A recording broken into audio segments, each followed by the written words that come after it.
নমস্কার দর্শক বন্ধু, অ্যাস্ট্রোলজার জ্ঞানজি প্রে। এ সপ্তাহে রাশিফল, এ সপ্তাহ বলতে 25/5/2026 থেকে 31/5/2026, এই যে সপ্তাহটা আমাদের শুরু হতে চলছে কালকে সোমবার। তো সেখানে বিভিন্ন রাশির মানুষদের কীরকম যাবে না যাবে সে সম্বন্ধে কিন্তু বলবো। এটা তিনটে পার্ট আছে। একটা হচ্ছে বর্তমানে গোচরের যে প্ল্যানেটের অবস্থান সেটা নিয়ে বলবো, এবং প্রত্যেকটা রাশির যে ফলাফল সেটা নিয়ে বলবো, এবং লাস্ট যে পার্টটা সেটা হচ্ছে এ সপ্তাহে আপনাদের কোন কালারটা মানানসই, রাশি হিসাবে কোন কালারটা মানানসই সেটা কিন্তু আপনারা জানতে পারবেন। তো আপনারা পুরো ভিডিওটা দেখুন। আচ্ছা, প্রথমে হচ্ছে ট্রানজিট। বর্তমান সপ্তাহে দেখা যাচ্ছে যে মঙ্গল থাকছে মেষে, বৃষে থাকছে হচ্ছে রবি ও বুধ। বুধ পরে কিন্তু আজকেই সম্ভবত, আজকে না কালকেই মিথুনে কিন্তু প্রবেশ করে যাচ্ছে, এবং শুক্র ও বৃহস্পতি সেটা কিন্তু মিথুনেই অবস্থান করছে। সিংহতে কেতু রয়েছে, চন্দ্র কন্যা রাশিতে কালকে থাকবে, সেখান থেকে সপ্তাহের শেষে দেখা যাবে যে সে বৃশ্চিকে অনুরাধা নক্ষত্রে চলে এসছে। রাহু কুম্ভে থাকবে এবং শনি মীন রাশিতে রেবতী নক্ষত্রে অবস্থিত। তো এবার বলছি মেষ রাশির এই সপ্তাহে কি ফলাফল।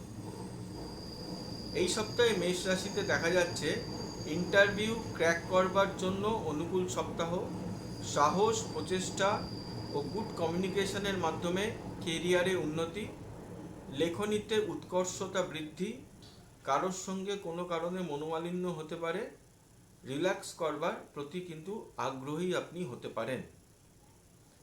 বৃষরাশি, এই সপ্তাহে বৃষরাশিতে দেখা যাচ্ছে যে যারা অ্যাডমিনিস্ট্রেটিভ জবের সঙ্গে যুক্ত তারা প্র্যাকটিক্যাল ওয়েতে কথাবার্তার মাধ্যমে কার্যসিদ্ধিতে সক্ষম হবেন। পরিবারের কোনো ফিমেল মেম্বারের সহায়তা কিন্তু লাভ আপনি করবেন। কোনো পরিচিতির সঙ্গে কিন্তু পুনরায় সাক্ষাৎ লাভ করবার সম্ভাবনা রয়েছে। অর্থ প্রবাহে উন্নতি। এ সপ্তাহে মিথুন রাশিতে যেটা দেখা যাচ্ছে, কোনো ব্যাপার নিয়ে নিজের মনোভাবে কনফিউশন তৈরি হবে, যা বডি ল্যাঙ্গুয়েজে কিন্তু ধরা পড়বে। অর্থাৎ কোনো ব্যাপার নিয়ে নিজের মধ্যে একটা কনফিউশন তৈরি হবে, বডি ল্যাঙ্গুয়েজে কিন্তু সেটা ধরা পড়বে। পড়াশোনার প্রতি মনোযোগ বৃদ্ধি পাবে। দ্বিতীয় কোনো ইনকাম লাভের কিন্তু সম্ভাবনা রয়েছে। চিন্তাভাবনার প্রসারণ বৃদ্ধি পাবে, এবং সেটা কিন্তু বৃদ্ধি পাবে ধীরে ধীরে। কর্কট রাশিতে এই সপ্তাহে দেখা যাচ্ছে যে ব্যয়ের আধিক্য দেখা দেবে। যারা আমদানি রপ্তানি কাজের সঙ্গে যুক্ত তাদের ব্যবসা বৃদ্ধি পাবে। সম্পত্তি ক্রয়ের যোগ বর্তমান। কোনো ব্যক্তির সহায়তায় কোনো কিছু প্রাপ্তির যোগ। নতুন সম্পর্কে আপনি আবদ্ধ কিন্তু হতে পারেন। এই সপ্তাহে সিংহ রাশিতে যেটা দেখা যাচ্ছে, প্রফিট বৃদ্ধি যোগ, ভ্রাতৃস্থানীয় বা বন্ধুস্থানীয় মানুষের সহায়তা লাভ, সুপরামর্শ লাভের যোগ রয়েছে। সঙ্গীতের সঙ্গে যুক্ত মানুষদের জন্য অনুকূল সপ্তাহ। তীর্থ ভ্রমণের যোগ। যারা সরকারি কোনো কাজের সঙ্গে যুক্ত হতে চাইবেন তাদের ইচ্ছে পূরণ কিন্তু হতে পারে। চলে আসছি কন্যা রাশিতে। এই সপ্তাহে এই রাশিতে দেখা যাচ্ছে যে ভ্রমণে আনন্দ লাভ, প্রথমার্ধে মানসিক অশান্তি আসবে, অর্থাগমের ইঙ্গিত রয়েছে, কর্মে উন্নতি লাভ, সম্পত্তিজনিত দ্বন্দ্বের মধ্যে আপনি পড়ে যেতে পারেন, কোনো সম্পর্কে জড়াতেও কিন্তু পারেন।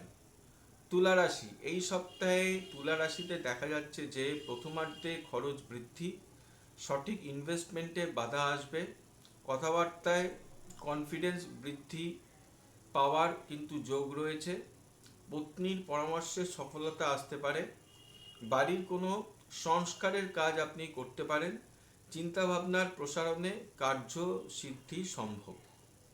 এই সপ্তাহে বৃশ্চিক রাশিতে দেখা যাচ্ছে যে বন্ধুস্থানীয় মানুষের থেকে হতাশা জন্মাবে এবং দূরত্ব তৈরি হবে। হঠকারিতায় অযথা খরচ কিন্তু হয়ে যেতে পারে। জীবনে বিষদৃশ্য কোনো ব্যাপার কিন্তু ঘটতে পারে। দাম্পত্য জীবনে সমস্যা আসবে। স্বপ্রচেষ্টা বজায় রাখলে ফিনান্সিয়াল গেইন কিন্তু হবে এই সপ্তাহে। এই সপ্তাহে ধনু রাশিতে দেখা যাচ্ছে যে কর্মস্থলে কারোর সাথে মনোমালিন্য হবে, পরে ঠিক হয়ে যাবে। বৈবাহিক সূত্রে আবদ্ধ হওয়ার যোগসূত্র উপস্থিত হচ্ছে। চোট আঘাত লাগার সম্ভাবনা কিন্তু থেকে যাচ্ছে। বিনোদনমূলক কাজে আনুকূল্য লাভের সুযোগ কিন্তু রয়েছে।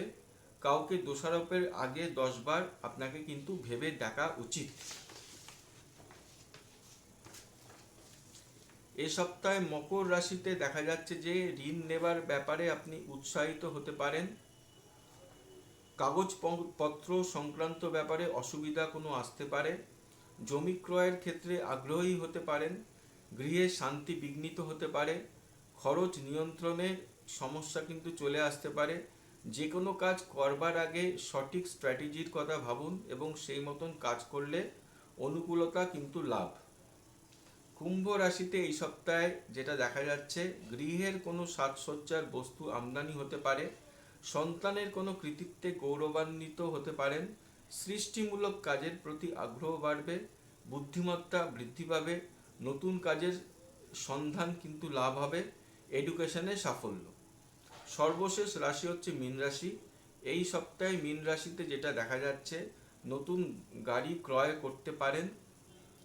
স্থাবর সম্পত্তি লাভ হতে পারে। পত্নীর স্বাস্থ্যের অবনতি কিন্তু ঘটতে পারে এবং তার নিরসনের জন্য হাওয়া বদল করবার ইচ্ছা মনে কিন্তু চলে আসতে পারে। কথাবার্তায় দৃঢ়তা বজায় থাকবে। ধৈর্য অধ্যবসায় বজায় রাখলে সাকসেস মিলতে পারে। কোনো ভাঙা সম্পর্ক জোড়া লাগবার সম্ভাবনা কিন্তু রয়েছে। এটাই গেল 12টা রাশি সম্বন্ধে এই সপ্তাহে আপনাদেরকে বলা। এ সপ্তাহে যে মানানসই কালার রয়েছে প্রত্যেক রাশি, সেটা আমি এখন বলছি। মেষ রাশিতে হলুদ কালার, বৃষ রাশিতে লাল কালার, সিংহ রাশিতে পার্পল কালার, কর্কট রাশিতে ম্যাজেন্টা কালার, সিংহ রাশিতে সবুজ কালার, কন্যা রাশিতে অফ হোয়াইট কালার, তুলা রাশিতে খয়েরি কালার, বৃশ্চিক রাশিতে মেরুন কালার, ধনু রাশিতে পিঙ্ক কালার, মকর রাশিতে গ্রে কালার, কুম্ভ রাশিতে অরেঞ্জ কালার এবং মীন রাশিতে ক্রিম কালার। এই 12টা রাশির কালার নিয়ে বললাম। যদি আপনাদের কোনো জিজ্ঞাসা থাকে এই ব্যাপারে, আপনারা কিন্তু কমেন্টে পাস করতে পারেন বা আমার যে ফোন নাম্বারটা আপনারা দেখতে পাচ্ছেন সেখানেও কিন্তু যোগাযোগ করতে পারেন। এই সপ্তাহে যেটা রয়েছে, আপনাদের যে কোনো একটা কোশ্চেনের কিন্তু ফ্রি কনসালটেন্সি আপনারা পাবেন, যেটা 15 থেকে 20 মিনিট আমি আপনাদেরকে দেব। এবং যে ফোন নাম্বারটা আছে সেই ফোন নাম্বারে আপনারা কিন্তু ফোন করে নিতে পারেন কবে কখন কোন সময় আপনাদেরকে কনসালটেন্সিটা দেওয়া যাবে সেই ব্যাপারে। তখন কিন্তু আপনিও হাজির থাকবেন, আমিও সেই সময় উপস্থিত থাকব। ফোনের মাধ্যমে কিন্তু কনসালটেন্সিটা আপনারা পেতে পারেন যে কোনো একটা প্রশ্নের আপনাদের। সবাই ভালো থাকবেন। ভিডিওটা যদি আপনাদের ভালো লেগে থাকে তাহলে চ্যানেলটাকে আপনারা অতি অবশ্যই সাবস্ক্রাইব করবেন এবং ভিডিওটাকে অনুরোধ করব যদি ভালো লেগে থাকে তাহলে আপনারা লাইক করবেন। যদি অন্য কোনো জ্যোতিষের বিষয় আপনারা জানতে চান সেই বিষয়ে সম্বন্ধে আপনারা কিন্তু লিখে পাঠাতে পারেন। বলবেন যে আমরা এই বিষয়ে জানতে চাই, তাহলে কিন্তু আমি চেষ্টা করব সেই বিষয়ের ওপর কন্টেন্ট তৈরি করে সেই কন্টেন্ট ভিডিওর মাধ্যমে আপনাদের কাছে প্রকাশ করা। ভালো থাকবেন, নমস্কার।